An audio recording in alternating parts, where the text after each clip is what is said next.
Hello friends, एक बार पुनः आप सभी का हमारे ऑनलाइन प्लेटफॉर्म स्टडी विद जी के यूट्यूब चैनल पर हार्दिक स्वागत है। तो आज की हमारी चर्चा का विषय रहेगा राजनीति विज्ञान नागरिक शास्त्र, जिसके अंतर्गत राजनीतिक अवधारणा संप्रभुता के बारे में हमारी चर्चा रहेगी। इस वीडियो लेक्चर के माध्यम से हम संप्रभुता क्या है, संप्रभुता का अर्थ और महत्वपूर्ण परिभाषा को जानने की कोशिश करेंगे, जो आगामी प्रतियोगी परीक्षाओं की दृष्टि से आपके लिए बेहद ही महत्वपूर्ण है। हो सकता है कि इस टॉपिक पर हमारे 2 से 3 वीडियो सीरीज बने। आइए शुरुआत करते हैं।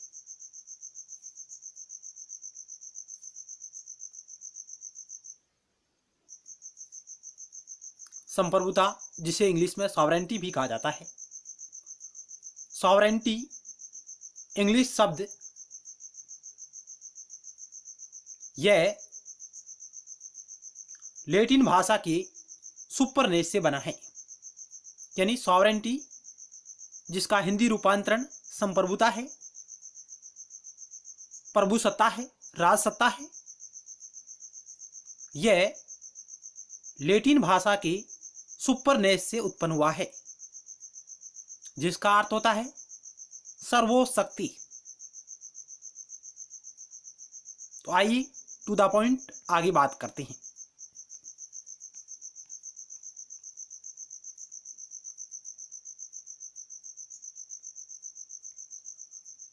प्रभुसत्ता या संप्रभुता राज्य का आवश्यक तत्व है। राज्य के जो 4 तत्व है, जनसंख्या, निश्चित भूभाग, सरकार और संप्रभुता, उन चारों में से संप्रभुता, उसे हम प्रभुसत्ता भी कह सकते हैं और इसे हम राजसत्ता भी कह सकते हैं।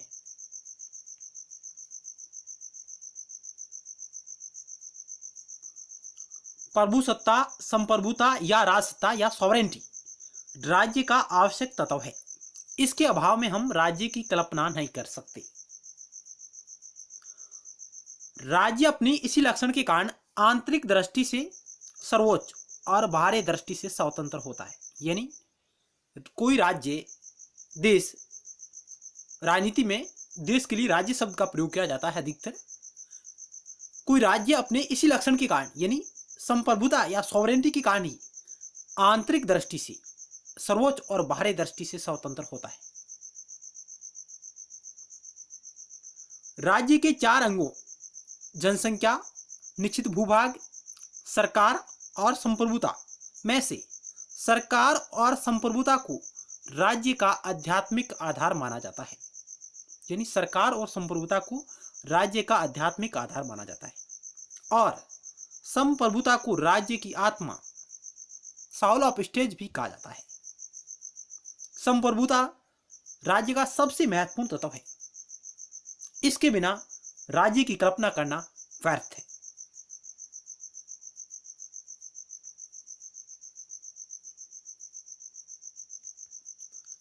अब हम बात करेंगे आंतरिक क्षेत्र में संप्रभुता। आंतरिक क्षेत्र में संप्रभुता के विचार का यह अर्थ है कि राज्य अपने नियंत्रण के अधीन क्षेत्र में सर्वोच्च सत्ताधारी है। अर्थात आंतरिक क्षेत्र में संप्रभुता के विचार का यह अर्थ है कि राज्य अपने नियंत्रण के अधीन क्षेत्र में सर्वोच्च सत्ताधारी है। सभी लोग तथा उनके संघ राज्य के नियंत्रण के अधीन है। आंतरिक क्षेत्र किसी देश के अंतर्गत या किसी राज्य के अंतर्गत जितने भी लोग निवास करेंगे, वो राज्य की आज्ञा का पालन करने के लिए उन्हें जरूरी होगी।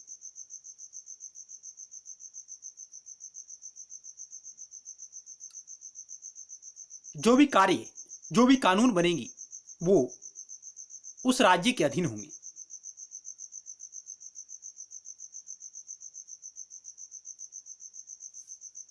बाहरी क्षेत्र में संप्रभुता के विचार का अर्थ है कि राज्य का किसी भी विदेशी आधिपत्य या नियंत्रण से मुक्त होना है। बाहरी संप्रभुता का मतलब ये रहेगा कि कोई भी देश किसी अन्य देश के साथ समझौता करे या न करे, यह उसकी क्या है, संप्रभुता है, वो स्वतंत्र है। उसके साथ समझौता कर भी सकता है, उसके साथ नहीं भी कर सकता है।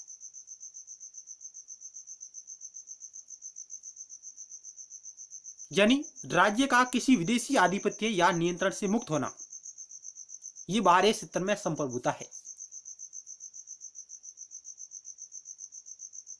भारत एक संप्रभु राष्ट्र है। भारतीय संविधान की प्रस्तावना इस बात का उल्लेख करती है। हम भारत के लोग भारत को एक संपूर्ण प्रभुत्व संपन्न समाजवादी पंथ निरपेक्ष लोकतंत्रात्मक गणराज्य बनाने के लिए, यानी भारतीय संविधान की प्रस्तावना भारत को एक संप्रभु राष्ट्र घोषित करती है, क्योंकि भारत अपने आप में स्वतंत्र है। वह किसी अन्य देश की उपनिवेश नहीं है, अन्य देश की आज्ञाओं को मानेगा नहीं। भारत किसी भी देश के साथ समझौता कर सकता है या नहीं करे, ये भारत सरकार का अधिकार है। तो भारत आंतरिक रूप से और बाहरी दोनों रूप से क्या है, संप्रभु है।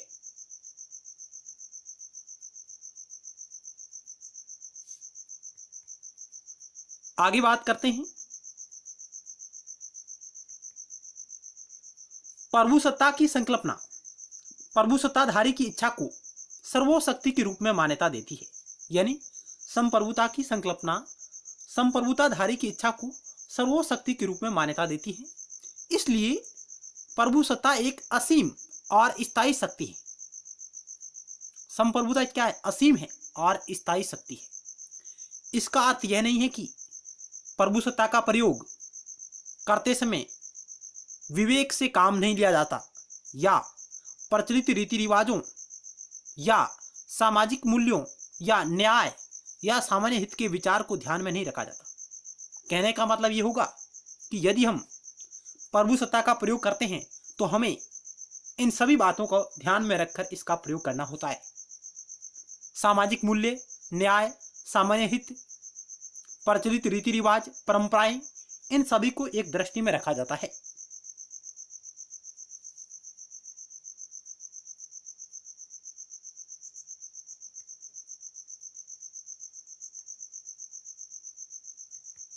इसका अर्थ केवल यह है कि इन सभी बातों का अर्थ लगाते समय प्रभुसत्ताधारी को किसी दूसरी सत्ता या संगठन से सलाह नहीं लेनी होती है।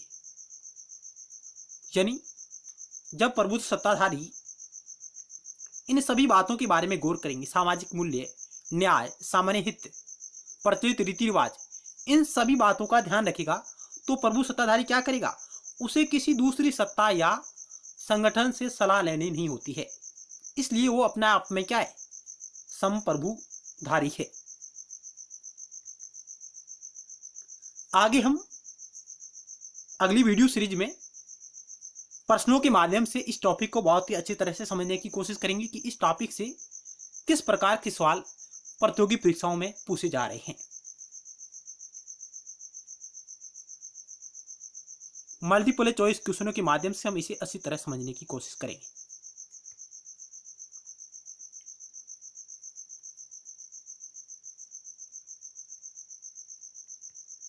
प्रभुसत्ताधारी जब न्याय या नैतिकता का पालन करता है तो वह स्वयं ये निर्णय करता है कि न्याय क्या है। वह उचित अनुचित का निर्णय अपने विवेक से करता है, किसी दूसरे के निर्देश से नहीं। यानी कि जो भी प्रभुसत्ताधारी है वह न्याय या नैतिकता का पालन करता है, तो वह स्वयं ये निर्णय करता है कि न्याय क्या है, क्या वह उचित है, क्या अनुचित है। ये सभी निर्णय अपने विवेक से करता है, किसी बाहरी व्यक्ति के दबाव में आकर नहीं करता है। और प्रभुसत्ता को निरंकुश शक्ति मानना युक्ति संगत नहीं होगा। हम ये नहीं कह सकते कि प्रभुसत्ताधारी निरंकुश है।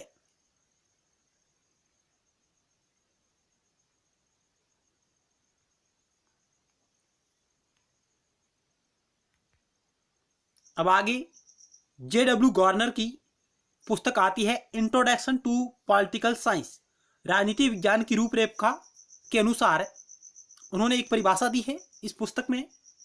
JW गॉर्नर ने उन्होंने कहा कि प्रभुसत्ता राज्य की एक ऐसी विशेषता है जिसके कारण वह कानून की दृष्टि से केवल अपने इच्छा से बंधा होता है, अन्य किसी की इच्छा से नहीं। कोई अन्य शक्ति उसकी अपनी शक्ति को सीमित नहीं कर सकती। यह परिभाषा JW गॉर्नर की है, जो उन्होंने अपनी पुस्तक इंट्रोडक्शन टू पॉलिटिकल साइंस में दी है, राजनीति विज्ञान की रूपरेखा के अनुसार, कि प्रभुसत्ता राज्य की एक ऐसी विशेषता है जिसके कारण वह कानून की दृष्टि से केवल अपनी इच्छा से बंधा रहता है, अन्य किसी की इच्छा से नहीं। कोई अन्य शक्ति उसकी अपनी शक्ति को सीमित नहीं कर सकती। यही क्या है? प्रभुसत्ताधारी है। आगे बात करते हैं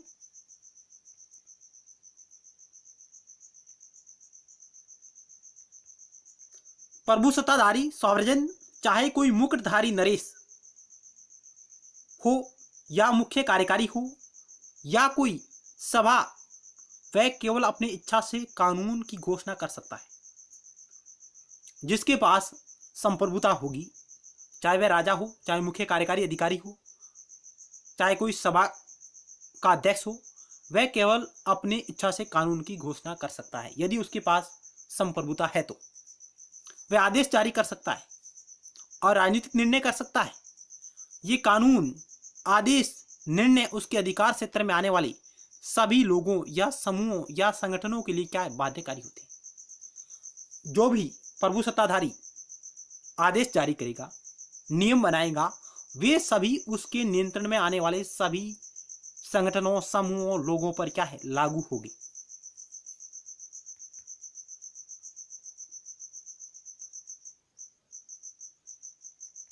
वास्तव में राज्य की सर्वोच्च कानूनी सत्ता, सुप्रीम लीगल अथॉरिटी के इस विचार को प्रभुसत्ता की संकल्पना के आधार पर ही स्थापित किया जा सकता है। यानी राज्य की जो सर्वोच्च कानूनी सत्ता है वही क्या है? उस विचार को हम प्रभुसत्ता की संकल्पना के रूप में स्थापित कर सकते हैं।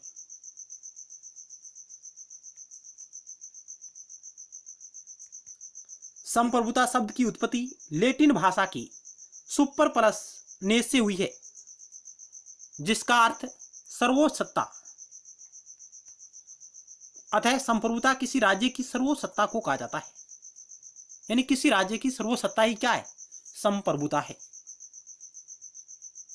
संप्रभुता शब्द का सर्वप्रथम प्रयोग फ्रांसीसी विचारक ज्यां बोदा ने 1577 में अपनी रचना कृति 6 बुक कंसर्निंग रिपब्लिक में किया। 6 बुक कंसर्निंग रिपब्लिक में उन्होंने संप्रभुता शब्द का सर्वप्रथम प्रयोग किया। इसलिए संप्रभुता शब्द का जनक ज्यां बोदा को कहा जाता है। इसलिए इसका उद्भव 16वीं शताब्दी से माना जाता है। संप्रभुता एक आधुनिक विचार है। संप्रभुता का विचार एक आधुनिक विचार है और यह जीन बोदा द्वारा प्रतिपादित किया गया। यानी संप्रभुता की उत्पत्ति 16वीं शताब्दी से मानी जाती है। जीन बोदा के द्वारा उन्होंने सबसे पहले 1576 में अपनी प्रसिद्ध रचना 6 बुक कंसर्निंग रिपब्लिका में किया। लेकिन जीन बोदा ने भी इस संप्रभुता के ऊपर कुछ बाधाएं लगाई, कुछ आरोप लगाए। आगे बात करते हैं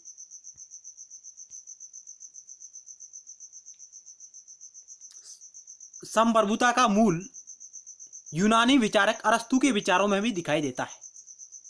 इसी प्रकार मध्य युग में रोमन न्यायशास्त्री संप्रभुता के लिए राज्य की सर्वोच्च शक्ति सुमा प्रोटेस्टास अथवा राज्य की परम सत्ता प्लेनिटिडो प्रोटेस्टिस शब्दावली का प्रयोग किया। यानी यूनानी विचारक अरस्तु ने भी उनके विचारों में भी संप्रभुता का मूल दिखाई देता है, लेकिन वे इस संप्रभुता के विचारों से अनभिज्ञ थे, क्योंकि उन्होंने इस शब्द का प्रयोग नहीं किया। इसके लिए वे अन्य शब्दावली का प्रयोग करते थे। इस विचार से वे अनभिज्ञ थे। इसी प्रकार मध्य युग में रोमन न्याय शास्त्रियों ने भी संप्रभुता के लिए राज्य की सर्वशक्ति सुमा प्रोटेस्टास अथवा राज्य की परम सत्ता प्लेनिट्यूडो प्रोटेस्टास शब्दावली का प्रयोग किया, लेकिन संप्रभुता शब्द से वो बचते रहे। इसका उन्हें ज्ञान नहीं था। आखिरकार 16वीं शताब्दी में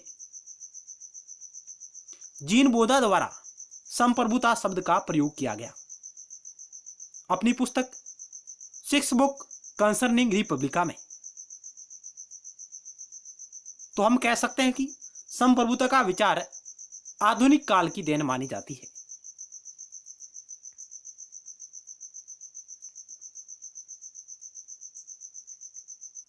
बोधा ने अपनी प्रसिद्ध रचना रिपब्लिका में संप्रभुता के सिद्धांत का आधुनिक अर्थ में प्रतिपादन किया। जीन बोधा ने आंतरिक संप्रभुता इंटरनल सॉवरेंटी का स्पष्ट उल्लेख किया, यानी उन्होंने आंतरिक संप्रभुता की बात कही जीन बोधा ने। यह महत्वपूर्ण बिंदु है प्रतियोगी परीक्षाओं की दृष्टि से। अपनी किस पुस्तक में इसकी बात की उन्होंने? 6 बुक कंसर्निंग रिपब्लिका में।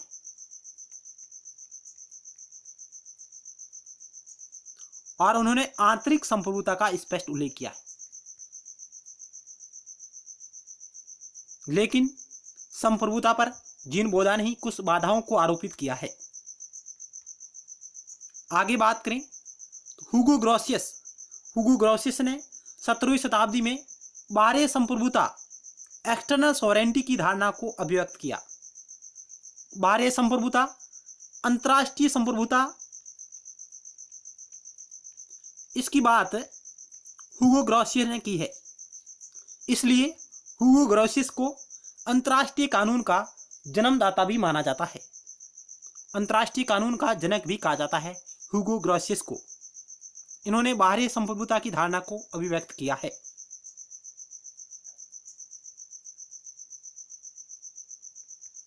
आगे बात करें, इस प्रकार इस संप्रभुता की अवधारणा का विकास धीरे धीरे वर्तमान समय तक हो रहा है।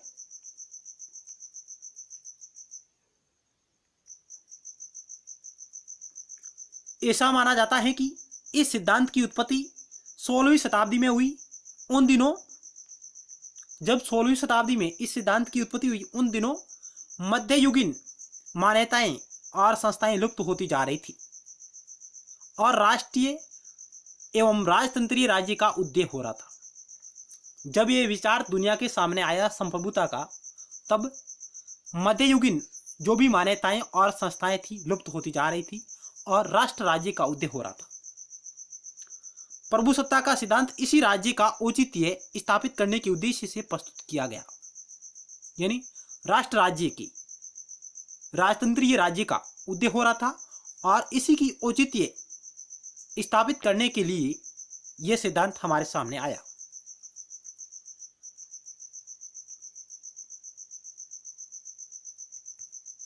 एक सशक्त मजबूत राष्ट्रीय राजतंत्र की स्थापना के लिए 2 तरह के विचारों का खंडन आवश्यक था।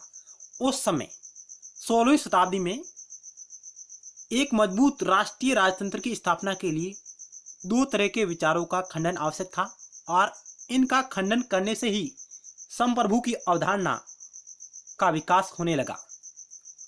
एक तो यह था कि पोप की सत्ता राष्ट्र राज्यों की अधिपति के ऊपर होती थी। उस वक्त मध्यकाल में पोप की सत्ता है जो राष्ट्र राज्यों की अधिपति के ऊपर होती थी। दूसरी बात यह थी कि राज्य के भीतर सामंत, सरदार, स्वशासी नगरों, स्वायत्त औद्योगिक श्रेणियों की अपनी अपनी शक्तियां नरपति की शक्तियों को कुछ हद तक सीमित कर देती थी। ये 2 विचार है जो उस वक्त प्रचलित थे, लेकिन इनका खंडन किया गया। इन दोनों मान्यताओं का खंडन करने के लिए प्रभुसत्ता का विचार सबसे उपयुक्त था। यानी इन दोनों धारणाओं को खंडन कैसे करेंगे, तो इन धारणाओं को खंडन करने के लिए संप्रभुता का विचार उस वक्त सामने आया।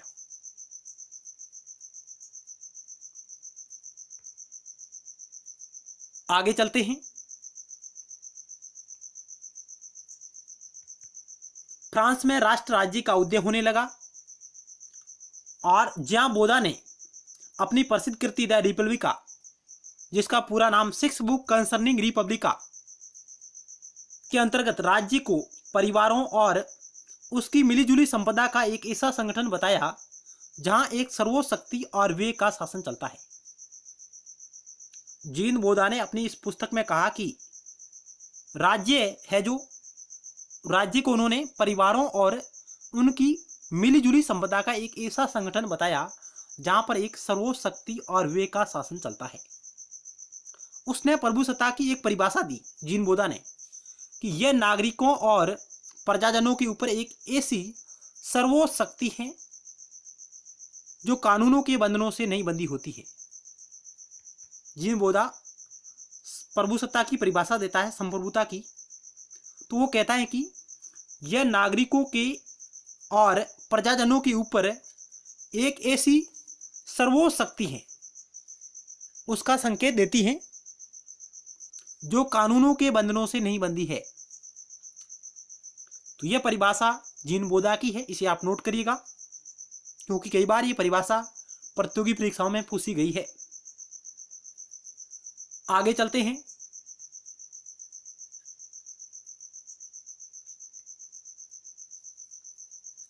संप्रभुता के संदर्भ में विद्वानों की प्रमुख परिभाषाएं। विलोबी ने कहा कि संप्रभुता राज्य की सर्वोच्च इच्छा को प्रकट करती है। विलोबी कहते हैं कि संप्रभुता राज्य की सर्वोच्च इच्छा को प्रकट करती है। आगे बोदा की परिभाषा है, संप्रभुता नागरिकों तथा प्रजाजनों पर विधि द्वारा अमर्यादित सर्वोच्च शक्ति है। संप्रभुता नागरिकों तथा प्रजाजनों पर विधि द्वारा अमर्यादित सर्वोच्च शक्ति है। यह जीन बोदा की परिभाषा है।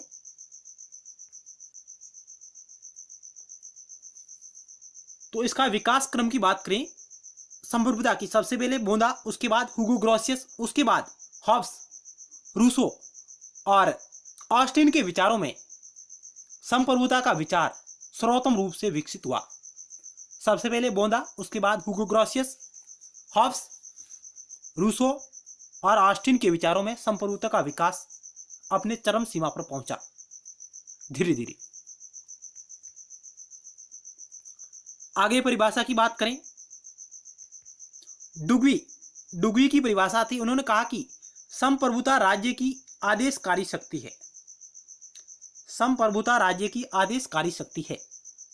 रूसो कहते हैं कि सार्वजनिक संकल्प ही संप्रभु है। सार्वजनिक संकल्प ही संप्रभु है। लोकप्रिय संप्रभुता की अवधारणा रूसो द्वारा प्रतिपादित की गई।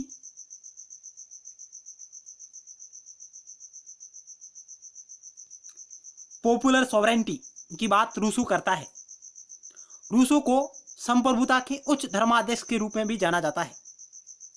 रूसो को संप्रभुता के उच्च धर्मादेश के रूप में भी जाना जाता है। मित्रों, ये फैक्ट आप नोट करिएगा।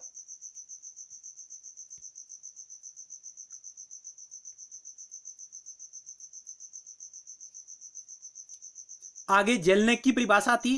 जेलनेक ने क्या कहा है कि प्रभुसत्ता राज्य का वह गुण है जिसके कारण वह अपनी इच्छा के अलावा किसी दूसरे की इच्छा या बाहरी शक्ति के आदेश से बंधा नहीं होता है।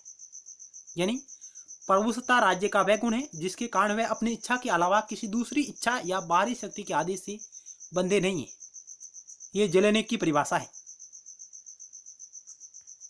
इस प्रकार आज हमने इस वीडियो लेक्चर के माध्यम से प्रभुसत्ता का अर्थ, परिभाषा को समझने की कोशिश की। मिलते हैं नेक्स्ट टाइम एक नए टॉपिक के साथ और महत्वपूर्ण सवालों के साथ। अगली वीडियो सीरीज में हम संप्रभुता के प्रतिपादक, उनकी विशेषताएं, बहुलवादी सिद्धांत, ऑस्टिन का संप्रभुता सिद्धांत, संप्रभुता का एकलवादी सिद्धांत, संप्रभुता का बहुलवादी सिद्धांत, लोकप्रिय संप्रभुता, अद्वैतवादी सिद्धांत, संप्रभुता के लक्षण और प्रकार एवं उसकी विशेषताएं और महत्वपूर्ण सवालों के बारे में चर्चा करेंगे, एमसीक्यू के बारे में। तब तक के लिए धन्यवाद। जय भारत।